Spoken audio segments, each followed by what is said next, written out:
आइए स्टार्ट करते हैं अपना नेक्स्ट न्यूमेरिकल, जो कि हमारा न्यूमेरिकल नंबर 6 है। In an experiment to measure the half life of a radioactive element the following results were obtained. आप देखें आपके सामने काउंट रेट यानी कि मिनट लिखे हुए हैं और इसके साथ टाइम्स इन मिनट लिखा हुआ है कि सबसे पहले 400 था, फिर वो 200, फिर 100 यानी कि उसका हाफ गुजरा और उसके साथ नीचे टाइम्स बढ़ रहा है कि कितने टाइम के बाद।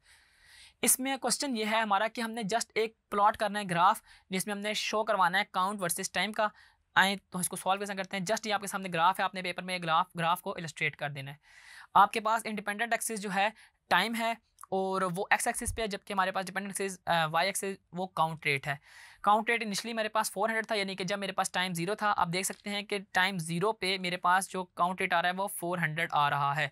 और उसके बाद जो ही मेरा टाइम बढ़ रहा है, क्योंकि एक्स एक्सिस से मैंने 1 यूनिट 2 लिया है, ठीक है, अलॉन्ग एक्स एक्सिस मैंने जो 1 यूनिट लिया है वो 2 लिया। ये चीज़ मैं इधर लिख देता हूँ, आपको ये बात पता होनी चाहिए कि अलॉन्ग एक्स एक्सिस जो मेरा यूनिट है वो 2 यूनिट है और मेरे पास जो वाई एक्सिस है वो मेरे पास 1 यूनिट जो है वो 100 है। ठीक है जी, 100 जो है वो मेरे पास 1 यूनिट है और इसमें 2 जो है मेरे पास 2 यूनिट जो है वो 1 के इक्वल है। अब इसमें किस तरह है कि आप देखें 400 से 300 आ रहा है तो 1 यूनिट बढ़ रहा है। सिमिलरली अब यहाँ पे जब मेरे पास टाइम 2 हुआ तो वो मेरे पास कितने आ गए, 200 आ गई, और फिर जो 4 हुआ था वो हमारे पास 100 रह गई। तो ये आपने ग्राफ इलस्ट्रेट कर देना है। आपके पास टेबल गिवन होगा और टेबल के जरिए आपने ये वाला ग्राफ इलस्ट्रेट कर देना है।